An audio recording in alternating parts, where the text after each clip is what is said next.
Welcome to Movies We Like, part of the TruStory FM Entertainment Podcast Network. I'm Andy Nelson, and that over there is Pete Wright. It is. It's Pete Wright for reals. On today's episode, we have invited filmmaker Nathan Blackwell to talk about Edgar Wright's Hot Fuzz, a movie he likes. Nathan, welcome to the show. Thank you so much for having me. And I don't just like it, I love it. He loves it. Well, the show's not called Movies We Love, so Right, okay. Yeah, but you know what I really like? It's I a really, strong really We like a lot. Like, seriously. Mm-hmm. Well, we are thrilled to have you on the show for a number of reasons. One, you're part of the TruStory podcast network. You and Chrissy chat about 80s movies over on Most Excellent 80s Movies podcast. It must be fun for you to not have to talk about an 80s movie for a change. It is. Yeah, I feel like I'm cheating, but it feels great. I don't know. What does it say about me? Right. So many. It's so funny. But also, you are a filmmaker, and your first feature film, the last movie ever made, is available now on streaming. It's played the festival circuits, and now it's streaming, and it's a fantastically fun film. And we want to talk to you a little bit about that before we chat about Hot Fuzz. So let's dig in. Filmmaking, let's start with kind of just you and filmmaking. How did it start for you? What was the draw? Yeah, so I was so the reason why Chrissy and I do an 80s movies podcast is because that's when we grew up, you know. And so I was really formed by Raiders of the Lost Ark and the Star Wars films. Like, I was the perfect age. That was like Atari and VHS all being invented, and then you can now consume that media over and over again at will, you know. Sure. And so those movies made me fall in love with movies. And so of course our first kind of films are short films, like on Super 8 were like Indiana Jones and Star Wars ripoffs, you know, and then eventually we quote graduated to like ripping off other more abstract things like Naked Gun and Star Trek and stuff like that. But yeah, I just always wanted to make movies, but well, let me put it another way. I always made movies with my friends, but I never like literally put two and two together. It's like, well, maybe I should do this. Like the thought literally didn't seem realistic to me. And I remember, because again, like it was like, what project are we working on? Let's talk on the weekends, things like that. But I just, so my friend, when I was, I think 16, said, what if we just try to do movies like for like a living or something? What if we go to For like a living or something. Yeah. And so in Phoenix, South Mountain High School had a magnet program. It was, they had their own, so they had a high school video production program. And so South was really great. It was almost kind of like one of these things like a TV show to where they had so many different magnet programs. I'm blanking on the show, and that so you had all these really overlapping, crazy groups of students. They had a drama program, a music program. They had an aerospace and law program. Wow! So video production, dance, and so you'd see the dancers all secretly smoking in the back, and then the actors all hanging out with them. And then, but the musicians, they were more like band musicians. They were too stuffy to hang out with them. And there would be one or two video production people, but we were still kind of square too. And there were even like print, like journalism print people. But so it was like an awakening for me. It was just like I had, you know, for my first 2 years of high school, terrible grades, because I just wasn't interested in any of those things. And then my second 2 years, that was when I transferred to South. It was just kind of like it lit me up. Yeah. My friend never took a film class. The one who said, "Let's try to do this for real." He never took step two. Was he in the law classes? Yeah.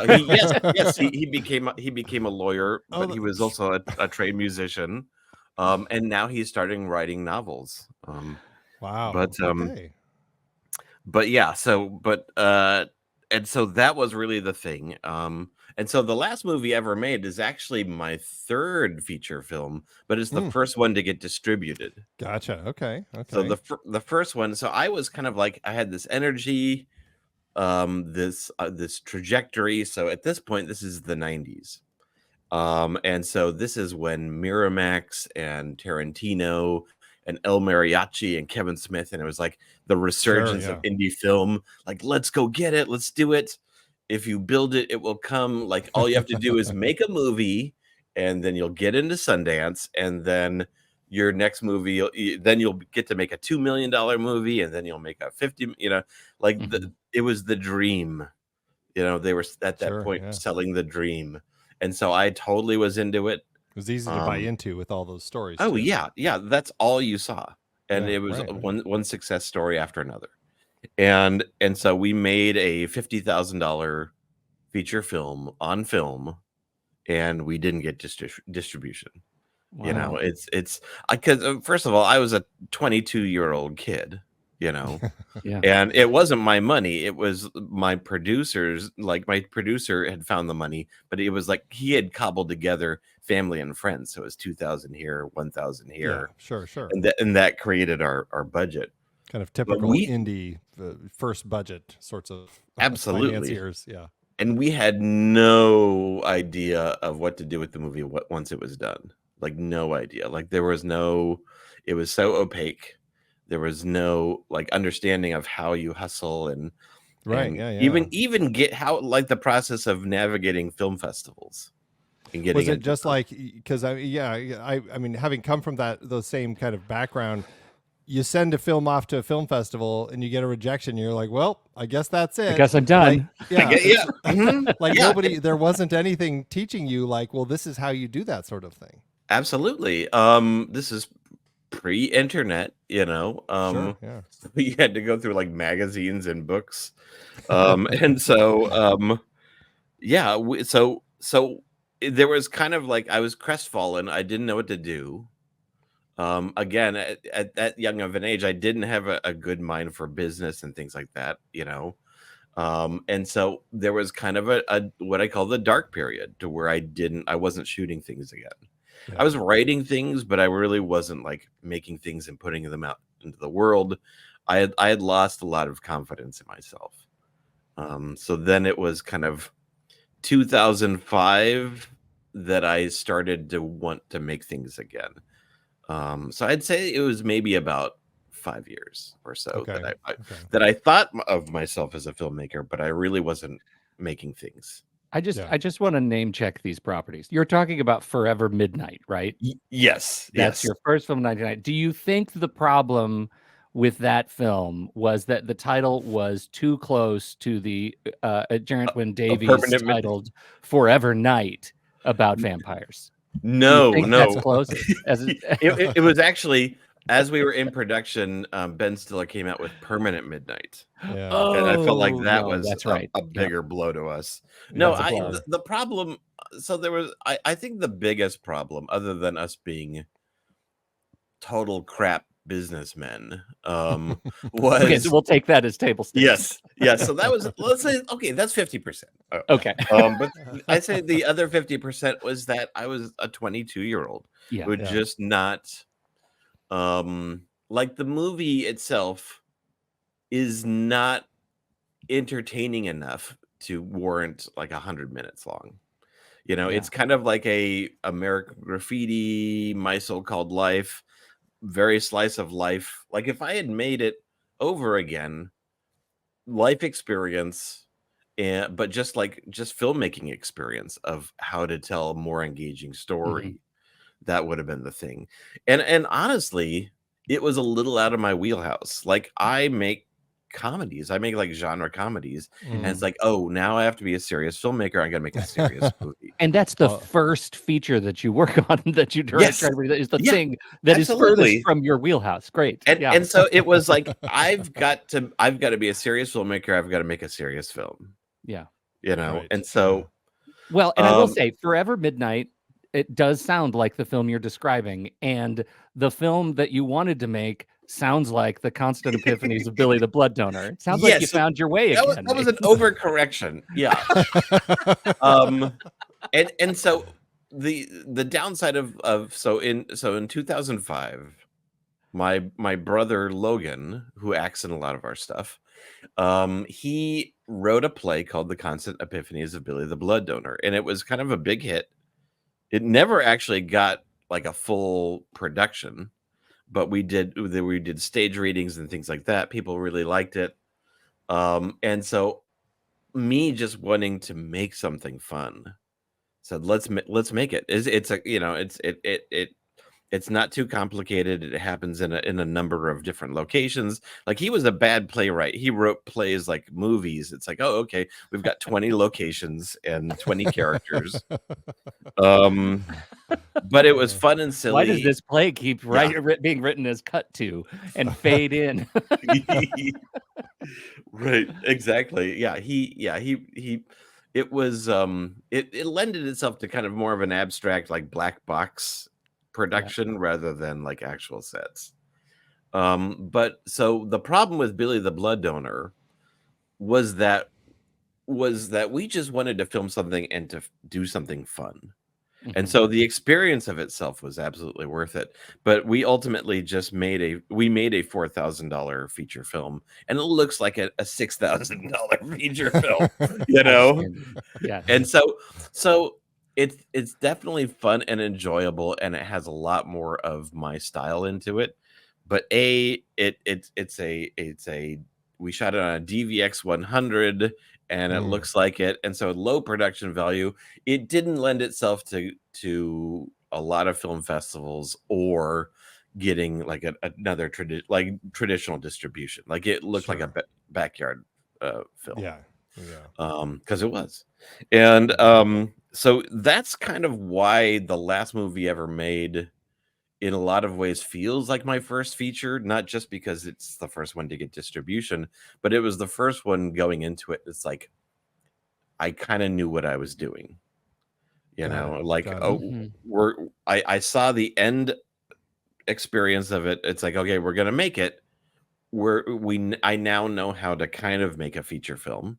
You know, you always feel like you never know, but I felt like I've had a much better grasp on the process, and also then what happens afterwards. It's like how to do the film festivals, where we wanted it to end up, and then honestly, also, like, Forever Midnight and Billy the Blood Donor, were kind of, you know, between those, like, after Billy the Blood Donor, we did web series, we did short films. And I feel like that's really where I developed my voice, you know, not to sound too pretentious, but like, what are the things I'm into and what are the stories I like to tell? Yeah. And so the last movie I ever made really kind of felt like the first representative of that. Gotcha. Was it an idea that you already had, or what was the process of kind of nailing that idea? Because it certainly, I mean, the concept of, you know, people finding out that essentially the world's going to end, and going back and saying, you know what, before it ends, we're going to finish that movie that we started in high school that we never finished. The conceit of it already allows for a low budget kind of sensibility, which I think is smart. When you don't have a huge budget, you can actually use that to your advantage. But like, were you thinking about things like that? Like, when did the whole idea and the process kind of start coming into your head? Yeah. So I had a bunch of different, like, lead ups, failed, like, screenplays that I thought were low budget, but were actually not low budget, that I tried to get off the ground. It's like, well, we did this in our 10-minute short film. We could do this 10 times over.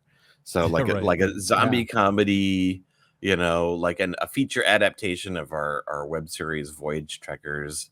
And then another script that just got out of hand budget wise. And so it was kind of like one of those, when I realized the current script that I'd been working on and workshopping, and even like doing some low key, like, auditioning for, like, reaching out to actors saying, would you be, and these are local actors, not name actors, would you be into this? and just kind of, and then even having like art department meetings for it, realizing just the scope was way out of bounds, and kind of having that moment of lying in bed saying, I've got to come up with something new because these other projects, they're just not going to work. We don't have that kind of money. We have, what can we do on pretty much no money? And so it was ultimately two ideas that I'd been toying around with. One of like always searching for something fun and magical. Like I like those kind of like what I call like a comedy version of like Black Box, to where Black Mirror, comedy version of Black Mirror, to where there's just a little tweak in reality and you can kind of have something fun. But it allows you, but it kind of skirts around the idea of that you don't have a lot of money, you know. And so the whole, it's like, how do I do a comedy version of that reality is a simulation, but yet do that in a way that's satisfying, that exploits the idea, but doesn't require a lot of money, you know. Yeah, right. And then the other idea was probably fueled by my own like feelings of getting older and regret and just being an artist, you know, of like, what if you had this character who wanted to have some meaning to their life, and their whole idea was doing like was finishing their high school short film, you know, like what would be the interesting like character aspects of that? And I kind of like workshopped it like, well, what is it, their movie? Like what if it was like a puppet show that they were passionate about, and it was almost kind of like a documentary idea, you know,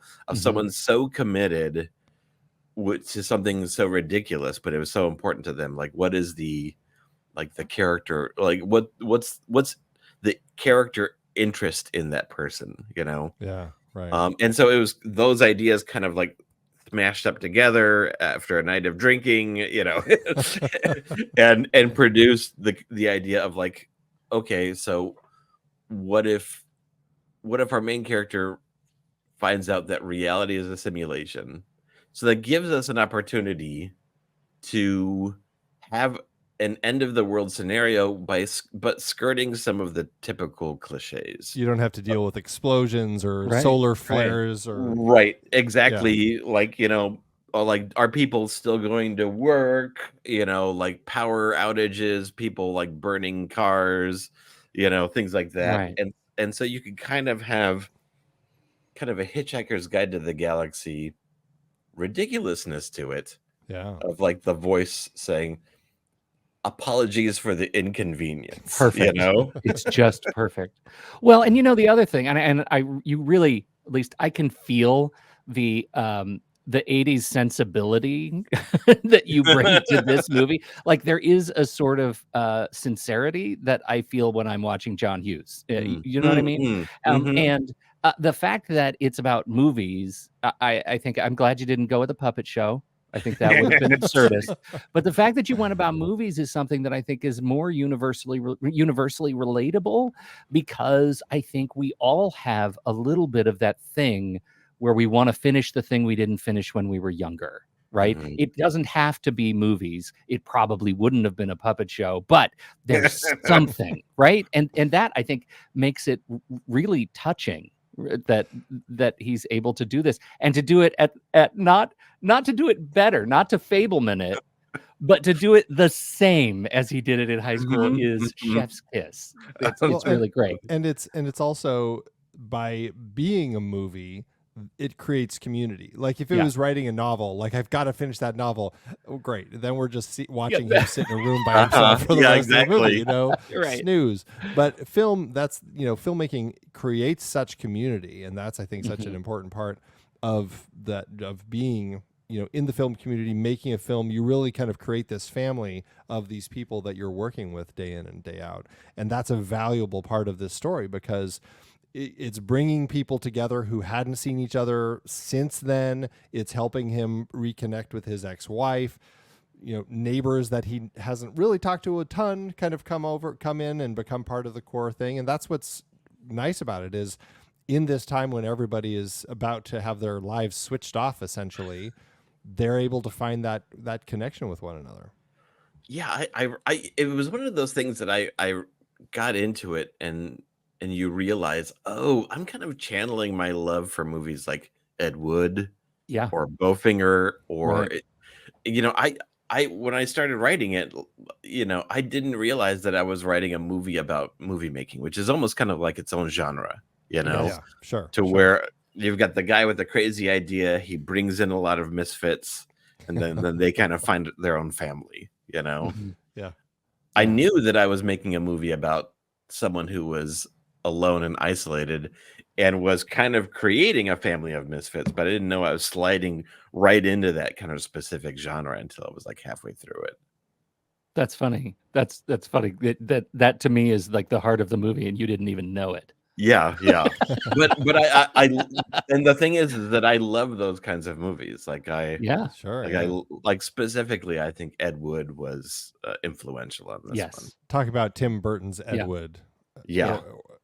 Or maybe also Ed Wood the filmmaker and Yeah, a little less. a little less. Okay, yeah. But right, it's the behind the scenes of this is the process. I know the wall moved. Oh, it's fine. No one's gonna notice. It's like No one's that, gonna that passion that exactly. they have of just like let's do this thing. Yeah. Yeah, I recurringly use like a joke, and I don't get any response to it, but I keep using it to where it's like like an actor bumps into the wall and goes like, "Oh, should we do another take?" It's like, I feel like in real life he'd have that same problem. Let's just move on. You guys would get it, but That's awesome. In real life. That's amazing. So okay, so you got the movie made. I mean, you were still working independently, low budget. Are you able to say what sort of budget, or is that still kind of like? it's definitely I can't say the exact number, but it is definitely micro budget. It's all self-financed, and so we did pay some people like $100 a day, and then some people still to kind of pull off the budget we had. A lot of people like myself deferred their salaries. But yeah, we don't have any investors other than people who were actually part of the production. Yeah. So it's just a couple of us who were just putting in money as we were going. Gotcha. So it's much more budget wise. It's much closer to Clerks, adjusted for inflation, than it is. Yeah. Did you talked about like the first time you went and made a movie, the challenges of going into it not knowing all the things, like how do you hustle? What do? Do you just submit to festivals? What's the process?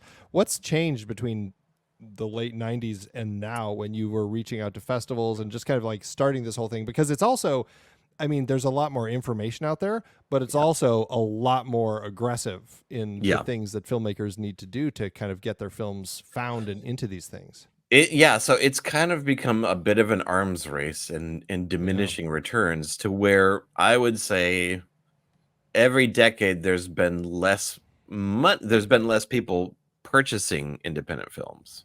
So the DVD market falling out, even kind of like the streaming bubble popping a bit. Like there was a time that people would gun to try to get a Netflix deal or an Amazon deal, and those are really super rare now because they're producing their own stuff and they have their own kind of mandates.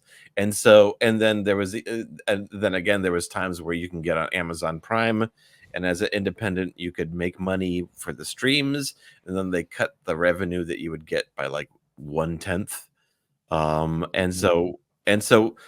There's been more films made, there's more access to film festivals and information, but there's even less buying of independent films. So I would say that it's gone from it's not the biggest obstacle is getting your movie seen from the noise. And so you've got to work more, and the chances of success are way, way lower. So it's not as bad as music, but it's not great for sure, And it's not really moving in the right direction. No, yeah, Right. absolutely not. Can you talk us through the journey toward distribution? Because I can't remember. There was a while, I don't know how long ago it was, you wrote and you said, hey, I'm in this thing. You can go buy the movie and watch it now. which felt like, was that part of a festival or that was like a specific deal? Yeah. So you usually have, so when the movie's done, you're going to have a film festival run, and you have to be mindful about where you premiere, because some film festivals want a world premiere. Some film festivals want a regional premiere. So if we had, let's just say, for instance, if we had a Sundance caliber film, which no, we did not get into Sundance, but that's okay, because Sundance is different now than it was like 20 years ago. Right. And so we don't want to spoil our world premiere by playing, let's say, like a small local film festival, and then, oh, sorry, you've already had your world premiere. And so some film festivals require world premieres, some don't. It's a real game. Yeah, it's a real game. And so and then it's like, if I want to play at the Phoenix Film Festival and then also at some film festivals in Tucson, it's like, sorry, you've already had an Arizona premiere. Yeah. Okay. And so that's tricky with LA, that's tricky with New York, that's tricky with Midwest and things like that. And so you have to understand, and not all film festivals require that. And so you have to kind of do a little research. But yeah, so usually for us, our film festival tour kind of lasted about a year. And it was totally different than I would have imagined. I thought that, okay, this is kind of a nice, straight down the middle. A lot of people can enjoy it. It has a lot of genre love and that aspect, but I feel like it was kind of a little more mainstreamy. And really, we ended up getting much more embraced in the diehard genre community that also like comedy. So it wasn't a comedy film, it was a genre film.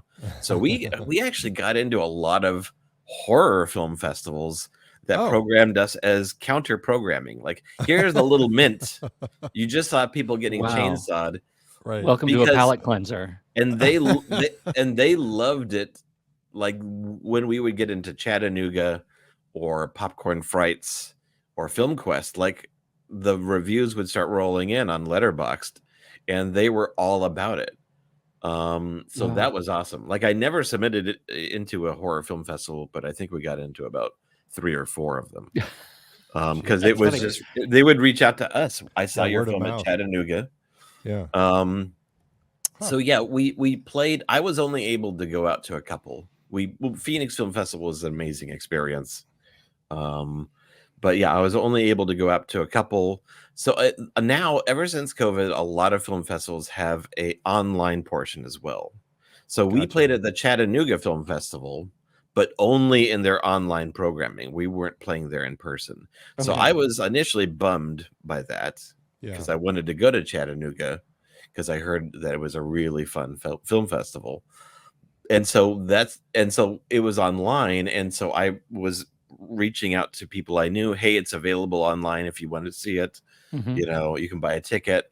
And so I didn't get like the experience of going to the Chattanooga Film Festival and meeting other filmmakers, but that film festival was just a perfect fit for the movie, because we got so many reviews, and other different film festival programmers saw it there, and then kind of invited us to get into their film festivals.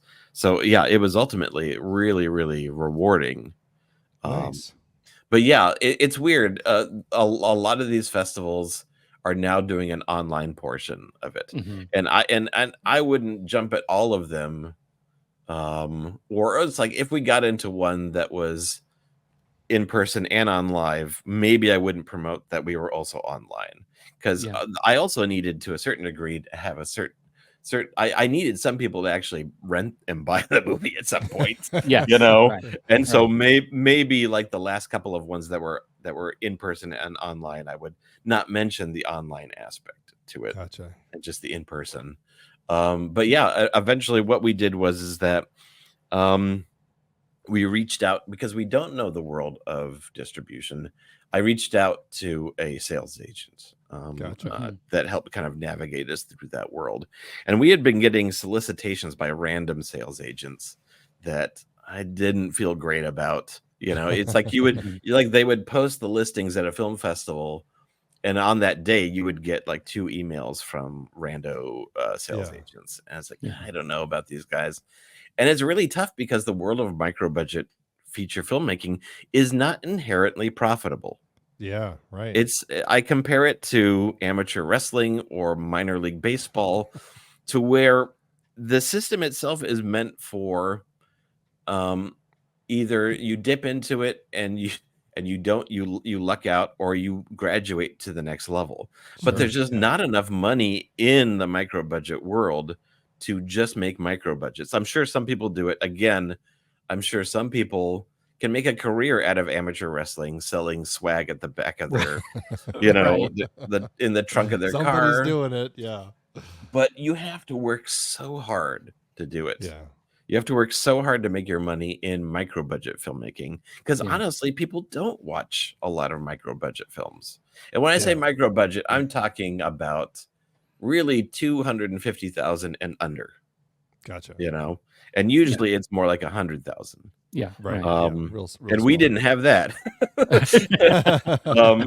And so if you don't have a name actor in it, if you're not doing a genre, like there's some genres that can succeed, especially if it's on a platform like these, like Tubi or Freevee, that it's like there's no cost, you can just watch it, and it's stuff, and it's the obvious picks like stoner comedies or horror films, and things like that, to where it's an easy buy-in, and if they don't like it, they can turn it off after 15 minutes, you know. And so it's a lot tougher if you're trying to kind of make a quote normal movie that doesn't, not normal movie, because I certainly don't make normal movies, but if you're making kind of a multi-genre film. Right. What is the transition though? Because now did something happen that was fantastic that gets you now automatically into like Apple and the places where I can buy it? No, so it's way more boring than it sounds. This is great podcasting. Right. So getting in, so we got a distributor, and then the process of delivering your movie to a distributor is arduous and tedious. It's basically they give you a list of 50 things they need, and each of those things could take like a week. Right, but luckily, if you kind of like anticipate some of these things, then you're not gonna then you're gonna be okay. It's like we need a trailer, these different sizes, these different formats. We need posters, we need behind the scenes images, we need photos. But then that stuff is obvious. But then they need a whole bunch of legal stuff. Clearance, stuff like that. They need clearances. They need error and omission insurance. They need a copyright report, a title report. Basically, someone to look and make sure that you've got your copyright in order. But you're paying like a couple $100 for someone to just like look you up online and to do the due diligence. The important thing is that it's coming from a third party company saying it's okay. Right. And so the distribution company doesn't require that, so they feel good to sell it to Amazon, to sell it to Apple. They need to provide that. Right. And so you also need to submit your movie to a quality control company for a couple $100.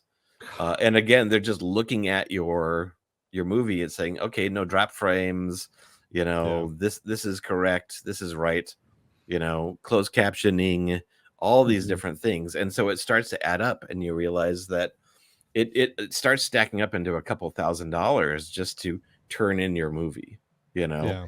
Are you responsible for handling language, like translations for captions, or? So I technically, so I only had to turn in, luckily, English. Yeah. But there was a clause in there that we also had to turn in a French dubbed track, because the French don't actually like to read subtitles, apparently. It's funny. It's like a lot of these countries, we see their foreign films and they're known for quote subtitled films. They only watch dubbed films. Interesting. So but luckily it's like, we don't need to submit that. It's like the ones I was worried about was having to submit a French dubbed track, and then Yeah. also submitting a 5.1 surround sound system. Mix. Yeah. And it's like, I don't think that people are really like, I think We're not micro cranking budget the films are speakers not for- right. are not cranking up the This wasn't mastered in is- Atmos. yeah. We're not using it for the next demo disc, right? Right. And we're so- going to need it in 3D for the Vision Pro. So go ahead. Exactly. So luckily they said, no, that's fine. You don't need to do that, because we had just mixed it in stereo. Mhm. Yeah. And so Are they luckily- distributing it internationally at this time, or is it just domestic? It is also, so it's also on Amazon in the UK as well. In the UK. Gotcha. Yeah. Okay. And it may be somewhere else that I don't know, but I think it's just right now in the US and the UK. So with all of this, and we'll certainly have the links for the movie in the show notes. Definitely, people check it out because it's a heartwarming, funny movie. Definitely worth watching. But with all of this, has it gotten you to a place where you have anybody like saying, "Hey, can we put some money behind you? Let's get another movie made," or what's happening now? So so not literally, like no one has Yeah. come out of the darkness and said, "Hey, let's talk about something." But my existing collaborators, Mhm. they want to do something again, and that Great. includes people that have put in a little bit of money, saying, "What's the next project? Let's Yeah. go again." So it's less of a door opening up, and it's more kind of an evolution of what we were already doing, of kind of like Great. going up the steps a couple steps at a time, Yeah. and saying, so I also teach one class a semester at the film department at Glendale Community College, and I tell my students that the people who you really are going to change your life in terms of networking are the people on your level. It's not going to be someone who kind of reaches down from the clouds and offers you an opportunity. It's going to be, you're going to be leveling up with your friends, and you're going to give each other your opportunities. Oh, I'm Yeah. shooting this thing. Can you be on it? Like Right. like the main star in the film, we worked together. We first worked together in 2008 on a short film at This is Scottsdale Adam. Community College. Yeah, Adam Reaney. Yeah. And then there's a number of people who I went to Scottsdale Community College twice. I went in the 90s right after high school, and then I went back in 2007 after Billy the Blood Donor to kind of reignite the fire again. Sure. And that's where I actually went back. I thought I was going to finish the degree. I did not. I've gone 5 years and haven't gotten my 2-year degree. I think I'm just missing like a communications 100 class. Yeah. You Like gotta I have something to got reach for, all though. the math. But I all got that all the learning though. English You got all the stuff, learning yeah. though. Yeah. My God. And so That's awesome.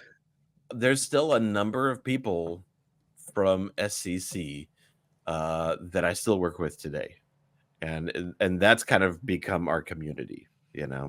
Yeah.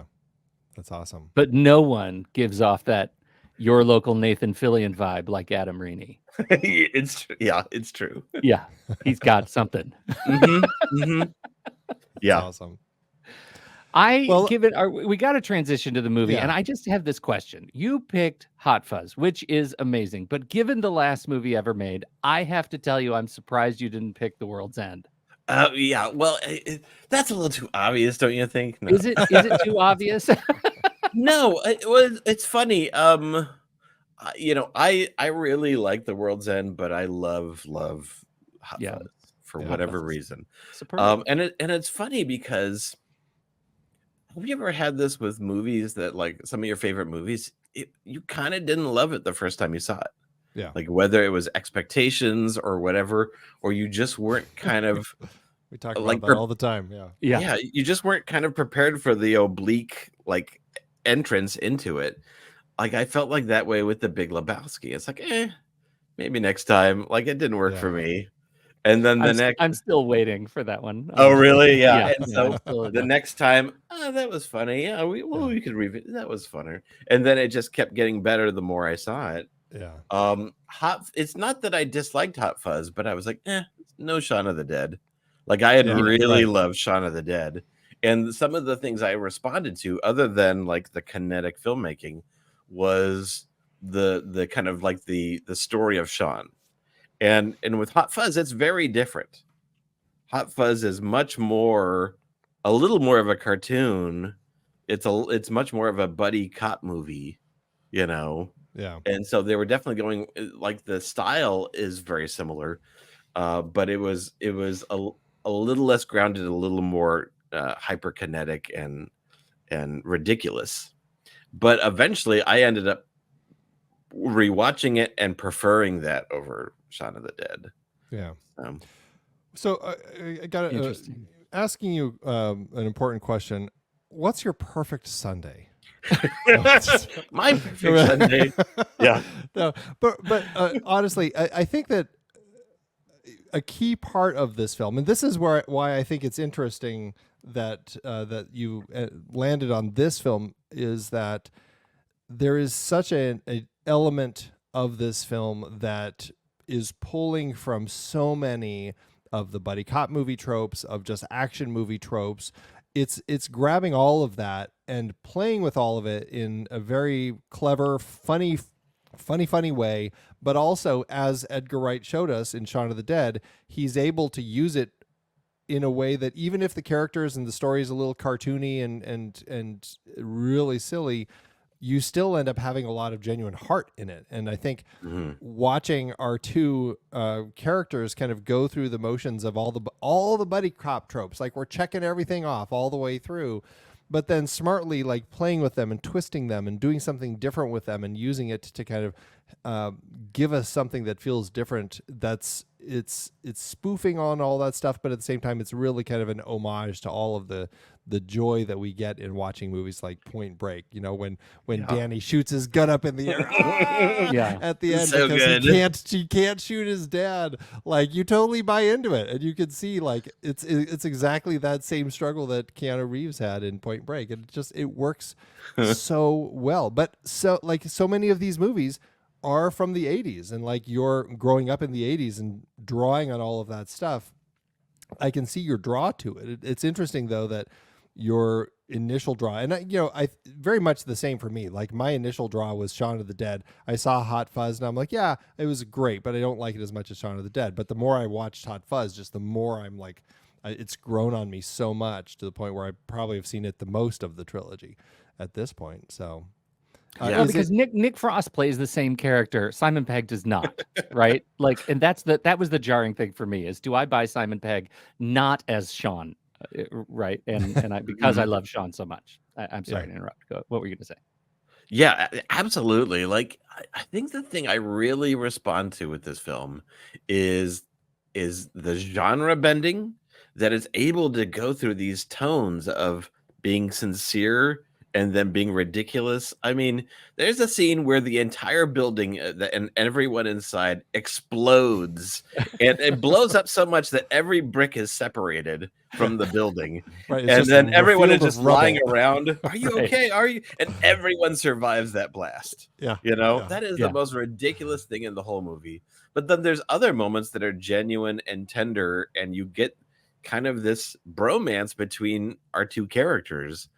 And you feel it, like, so that kind of genre bending, but also like going from comedy to like cop movie and them playing, and almost the characters knowing that they're in a genre and having fun with it, like bang, bang, bang. It's like, oh my God, we're living a movie. And that kind of that genre blending is really appealing to me. And then also the playfulness of not only the story, but just the filmmaking style.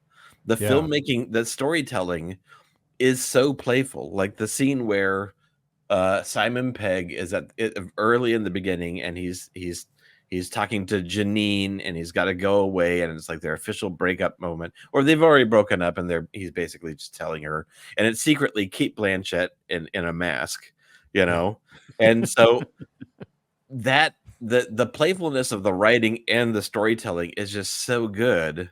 and I love it. Like, I love that type of storytelling. Right, yeah, like to the point where she dramatically takes her glasses off, like she's revealing who she is, but she still has the face mask on, so you're still not getting anything. Yeah. Like it's just a dramatic glasses removal. And I also love the bit in that scene where she's, it's not, I can't remember the two guys, but it's not Bob, it's Todd. Hello there. Yeah, like, exactly. Does Bob look like a guy I would be into? And they're, of course, all totally covered up in their hazmat suits, their clean suits. All of the genre bending sort of name checks that you guys have already revealed, no one said horror yet, and this has some gruesome killings. Yes, that are wonderfully shocking, and of course has one of my very favorite deaths in movies, Death by Church. Death by Church. Yes. Out. Which church? Well, I guess there's only one death by church. The other is just an impaling by yes, church. It's just an impaling by church, but that would be my second. Yeah. This really hurts. It is outstanding, and I think that's one of those things that Edgar Wright gets away with by making something that's really horrific that makes people like my wife watch this movie with me and be shocked and shrink down into her seat. But it happens so fast that you kind of get over it and get back into the sincerity and the comedy and all the other things. Mm-hmm. Like that's part of the filmmaking, like and the writing wizardry that they're able to pull this off. Well, yeah. And I think part of it is like the seriousness of Nicholas Angel through the story. Like he's our character, we're following him. It's a serious case of murder that's happening, but everybody else has this air of lightness. It's just accidents. Like nobody takes anything seriously because nothing bad ever happens in this town. And that creates this air of lightness that allows, I think, for that comedy to blend so well with some of these pretty gruesome murders or accidents. Or whatever's the other term that he said. It's an incident, a traffic incident, whatever. Right. Yeah, it's I think Edgar Wright on the commentary track said that it's cop versus serial killer. That's the kind of genre that they're in. Like, I mean, it is kind of going after the Lethal Weapon, Bad Boys to Point Break kind of buddy story. But also like, Body Snatchers. But it's really like cop versus serial killer, which is kind of like Dirty Harry and some of those other ones. The more like grindhousey kind of like revenge. Like the cop has to go to the next step to stop this brutal killer. Yeah, we're just a hair's breadth away from what's in the box, right? Like, right. And then he's also throwing in, just because we're in the British countryside, there's definitely like a Wicker Man vibe by the fact that we have this. It ends up being like this criminal cult of city, like the city council, the people who want, like, their motivation for everything is just because they want their village to be perfect, and so they're willing to kill whoever is in their way to keep it from becoming that. And I think that's another twist that we have, is like these British country cult movies that is kind of its own thing as well, brought into this as the villain for the silliest of reasons. Yeah. Go ahead, Nathan. Oh, and you've got, I mean, it's another appeal of this movie is that it's just so crafted. It's so thought out in terms of the setup and payoffs and the casting. Like, you have a who's who of British actors here.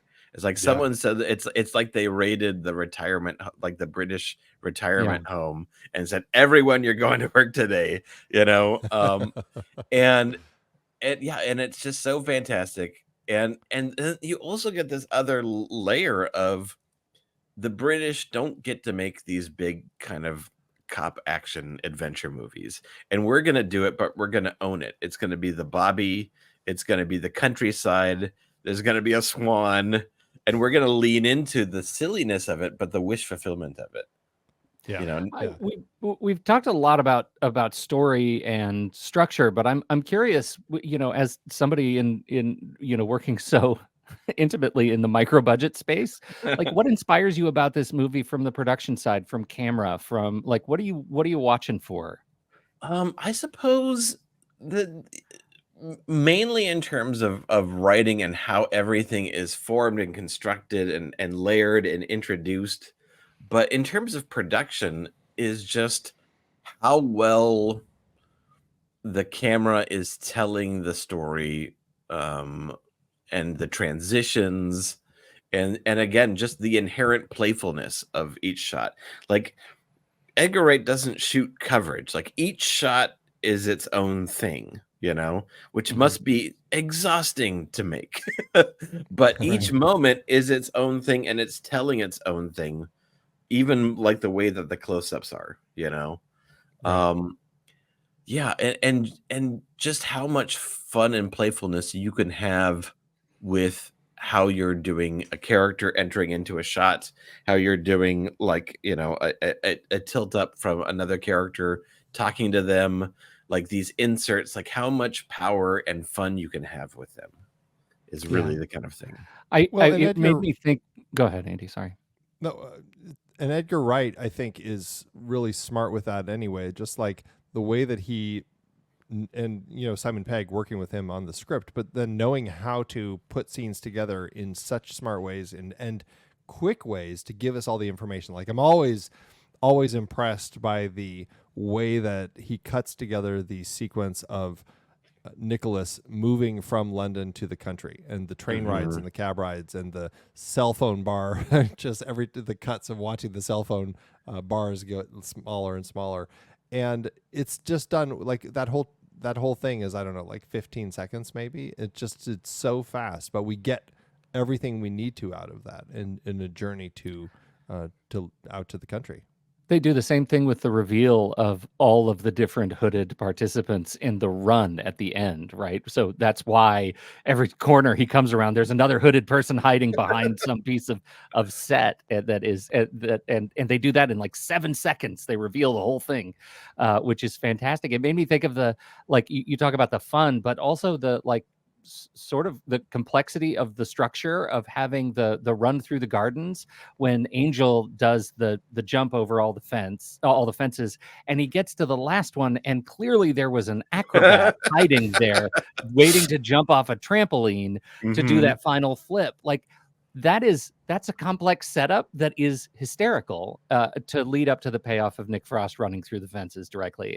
And so all of those kinds of like structural elements, where you put people so that the jokes work, I think is this movie is just chock-a-block full of them. Yeah. And I wonder, watching like the end shootout, I wonder, because he cuts so fast and so quick. Fast. I'm wondering if I was starting to watch it. So did you ever hear for Mad Max, George Miller would always make sure that the action that was happening was in the center of the frame. So he could cut so fast, but your eyes were in the same zone, rather than like the Michael Bay like chaos cinema of like over here, over there, over here, over there. I saw like a YouTube film essay saying George Miller cuts even faster than Michael Bay. But because all the action is happening center frame, you're always looking where the things are going to be. And I started to kind of do that with a lot of the Edgar Wright stuff. And during most of the shootout, everything was dead center in terms of where your eyes were gravitating towards. Well, it's a lot of planning in your framing when you're shooting, and also knowing how shots are going to cut with each other. I'm always impressed in the shot when Danny's dad, Jim Broadbent's character, Frank Butterman, he's doing the tour, and he has like a piece of paper or something. He crumples the paper up and he tosses it over his shoulder. And then in the shot, they're walking through a hallway, and Danny clearly is going to catch it, but he's behind him. But then as soon as Danny ideally would be catching it, we cut to another shot, and they're done with the tour, and it's Frank Butterman in the room clapping his hands together going, so, in the exact spot where he would be catching that paper. And just like that movement of the paper and catching it, like it's like those sorts of cuts are so well thought out, and just like the structure of like the production, the actor, the performance, everything, and then the editing to get the timing so perfect. And that's a trick for sure, because it requires so much planning across who knows how many days apart those two shots were. Absolutely. But just like planning all that, it's mind-boggling. Master level like editing and then shooting for the edit. you know, Yeah. like Yeah. the match cuts and just the movement. I think that's one of the reasons it's like there is just like I can't unpack everything of how much work or how much thought came into this, you know. Like it's again, there's a certain part that I aspire to make a movie like this, but also like there's no way that I would make a movie like this. There's just so much. Yeah. Absolutely. Our pal Cinemetrics has Hot Fuzz. The overall is right around 2.1 to 2.4 seconds, depending on who submitted per average shot length, and the Fury Road 2.6. Wow. To your point about George Miller, there are sequences, you know, because they'll say on Cinemetrics Hot Fuzz, like the first 30 seconds or first 30 minutes or, you know, chase scene that drop as average shot length drops as low as 1.7. And even the Fury Road trailer is the only thing that drops into 1.4. Wow. The average shot length, the 1.4. I think that's remarkable. I never made that connection, but you're absolutely, I mean, that's right on. This movie's crazy. What they get away with. Yeah, and you never really, unless you've had maybe like 2 or 3 beers, you're never nauseous or confused. No. You know? Yeah, it just all makes sense, and it's so thought out. Yeah. As far as the performances, I mean, you know, Simon Pegg, Nick Frost are our core characters here, as you know, Nicholas Angel coming to the country to work, Nick Frost as Danny, the police constable who is not as bright and is really excited about somebody, like working with somebody who's seen action in the city. You know, and Simon Pegg and Nick Frost obviously have kind of created kind of a buddy pairing that has you know, lasted past this trilogy of films, past Edgar Wright's films. Like they've certainly gone on to do a number of things together. You know, and there are a lot of great cinematic couples that have kind of transcended certain films. What do you think of this as a couple, like a cinematic team, and what they bring to a film like this, but also just any film that they're in together? Yeah, as a double act, like I love them. Like I'm a fan of the TV show that they were in, Spaced, and then also like The World's End. Yeah, they're definitely one of my favorite cinematic team ups, and I think it's because the stories that they're in, they have that aspect of that they're dealing that they are stories of some sort of heart, that they're growing older or they're dealing with some other issue, but it's always manifested in a fun metaphor. But and then the stories that they tell are inherently very silly in a lot of ways. They're writing that line of grown-ups wearing it's like I say with my lead actor Adam Reaney, it's like I'm always making him a sad man in a sci-fi outfit, you know, and writing that line of trying to make him human, and also doing something that is childlike in a lot of ways, you know, being very much an adult, but yet trying to do something silly and playful. Well, look at the sleight of hand that you get with Nick Frost in this movie. The fact that his story is not just being the doofus, but being the guy who individuates from his father, and being the guy who learns how to be an adult as a separate individual. And that is a vastly more mature story than this movie probably deserves. Yeah, and he also gets to be an action hero too. Yeah, he gets to be an action hero too. Right. Yeah. Going back to your point, like all the things that he commented on to Nicholas early in the film. Have you ever jumped through the air firing your guns? Yeah. Have you ever fired your gun in the air screaming, no, I've never done that. Like all of the things that he calls out, like then they get to do later in the film. And it's just fantastic. Yeah. And a big shout out to the rest of the police squad, the police service. Oh my God. I watched Olivia Colman and Rafe Spall and Patty Considine. Like I watched them more attentively this time because I feel like I haven't paid enough attention to them over the years as I've watched this movie. They're incredible. They're incredible. At just subtlety of comedy, and every turn they're just hysterical. Yeah, you could never get them all like everyone is like the supporting cast has just gone on and gotten bigger and bigger and bigger. Like Right. it is just such a packed house of talent, you know. That's Stephen Merchant, piss taker. Oh yeah. One scene. Yeah, one scene. One Yeah, scene. you've got Mark Freeman, you know, Bill Nighy. Again, that is literally Kate Blanchett in a mask in the scene. Well, and Peter Jackson is Father Christmas. Oh yeah, that's right. So yeah, he was able to really pull in all sorts of favors and just get all of these people to just pop in for brief bits. Steve Coogan is Coogan's in police it, inspector right. too. It's like it's so fun seeing, and we've already talked about like this amazing lineup of people like Billy Whitelaw, Edward Woodward. Oh my God, Timothy Dalton, Paul Freeman, Paul Freeman, like people who are very famous British faces from the past who and some of them like Edward Woodward in Wicker Man, like who have come back to do film like this film that so perfectly taps into some of the past sort of projects that they've done. Yeah. It's there's so much talent in this, and then they've only gotten bigger, and so rewatching it is a real treat. Yeah, it's adorable.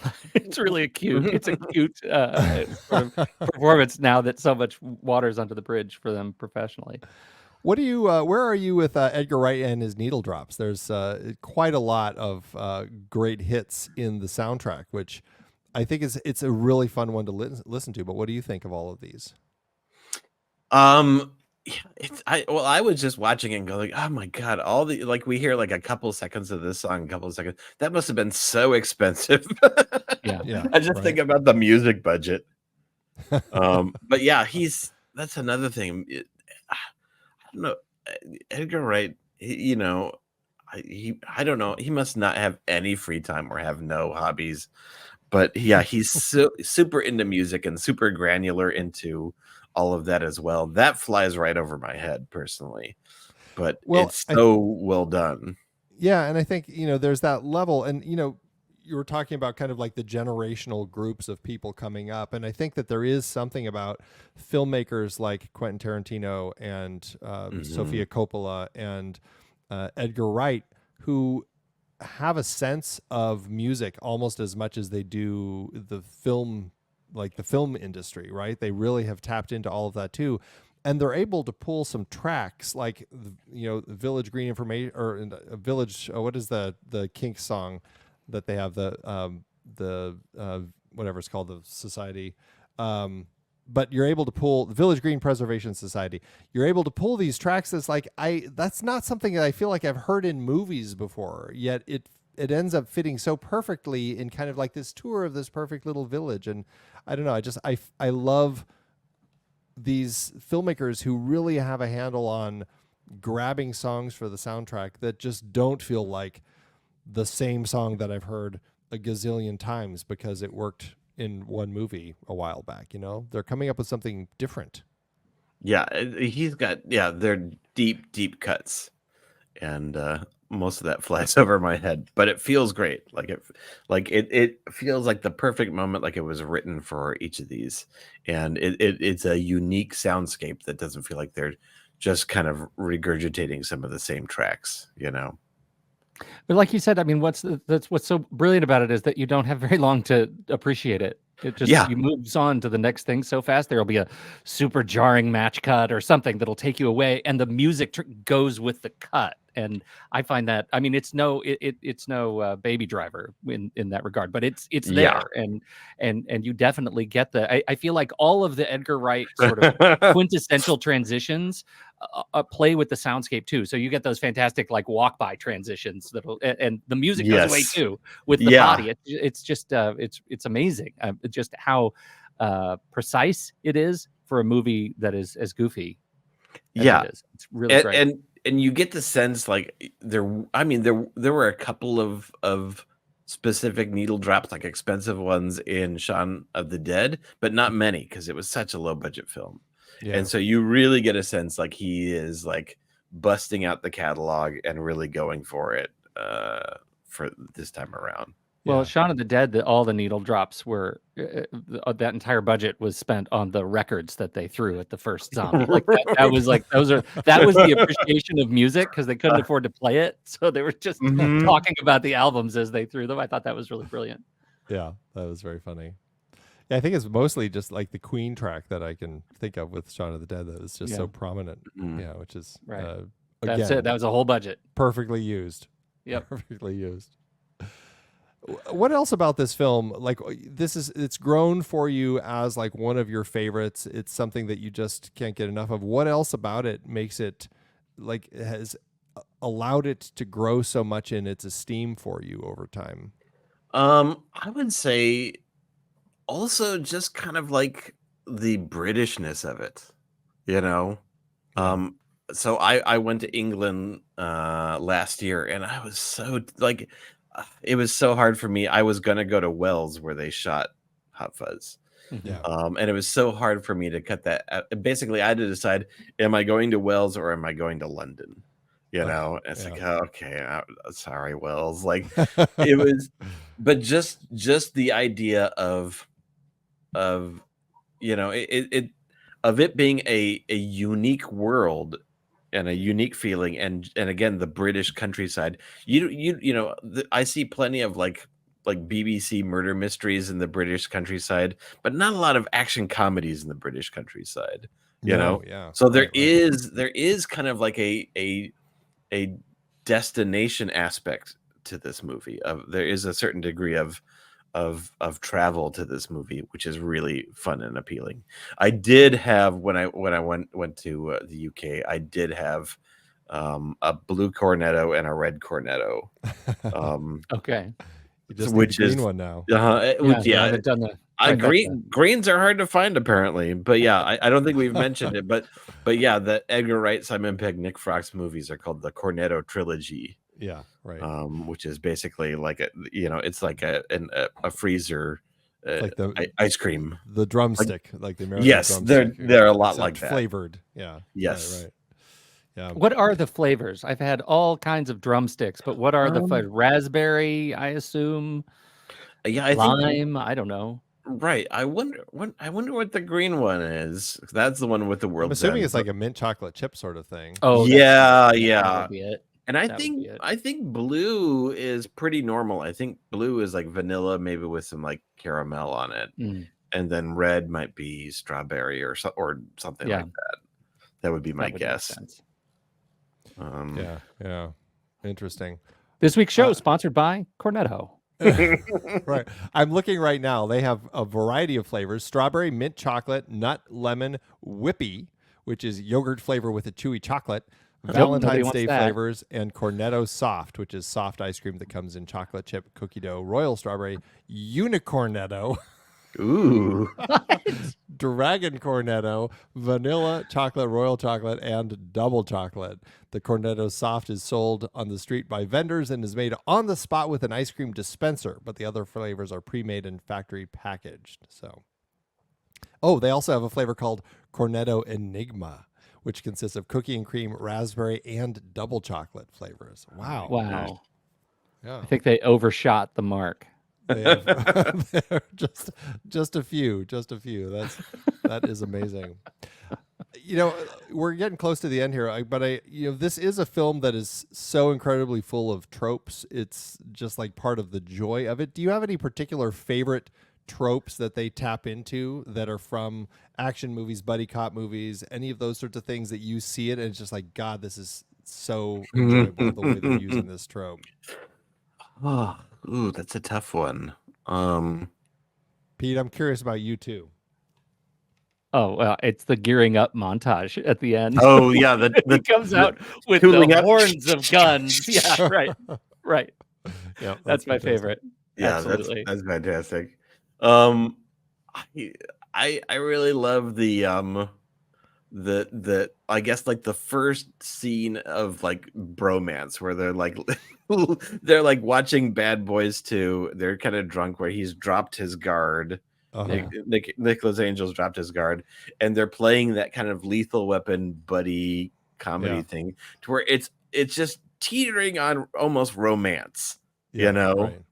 and you get the sense that these two guys who have been at odds with each other are now kind of loving each other.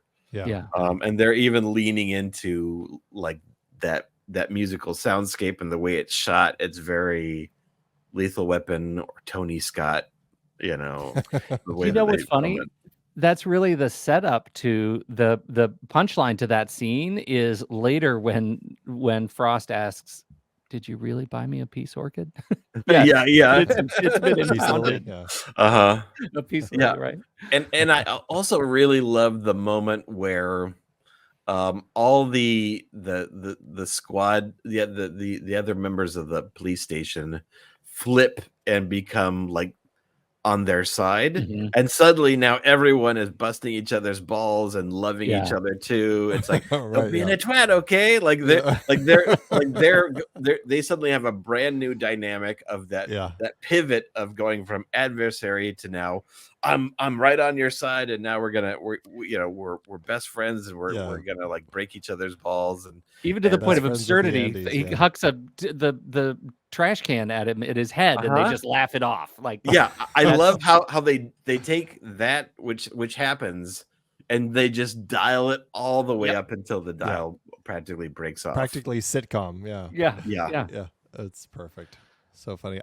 For me, it's just like it has to be when Danny shoots into the air. It's like that. It's so perfectly tied into like the emotional core of the scene and everything, but just then the way that like it just makes me laugh so hard when he does that, because I'm like, there it is, and it's done so perfectly. So and another one, which is the big, overly dramatic like fight between the good guy and the villain, but in a model village. So they're like towering kaiju, right? And it's so overdone to where punching, and then I'm gonna grab your fist, and now I'm gonna crush your hand, and I'm gonna stand up, and they're like and then they reverse the punching, and it's just so. And then slow motion, and they fall back, and then they land on an actual like model house, and they're like, right, and just taking that whole like end villain fight so melodramatically. It's just wonderful. It's perfect. Well, Nathan, it has been so fun chatting with you about this, about the last movie ever made, about your career. Thank you so much for joining us over here. Oh, thank you so much for having me. This has just been a delight. Can you tell everybody where they should go to learn more about your movie and your projects and you?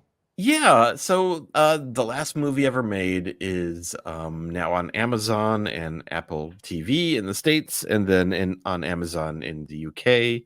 But yeah, if you were our production company, Squishy Studios, is you can go to our website. You can find us online. And so we've got a lot of our short films and web series and things like that at squishystudios.com. Fantastic. Well, can I watch the blood one? Can I watch Blood, the Billy and the blood donor? Yes, you can. Forever Midnight and Billy the Blood Donor are both on our YouTube channel. How did I miss that before the show? I stand ashamed. It's all right. I live with shame.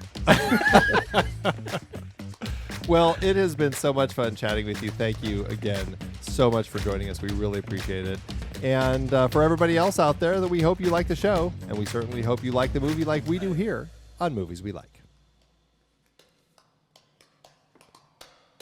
Movies We Like is a part of the TruStory FM Entertainment Podcast Network and the Next Reel family of film podcasts. The music is Chonk Clap by Out of Flux. Find the show at TruStory.fm and follow us on Facebook, Twitter, Instagram, Threads, and Letterboxd at The Next Reel. Learn about becoming a member at thenextreel.com/membership. And if your podcast app allows ratings and reviews, we always appreciate it if you drop one in there for us. See you next time.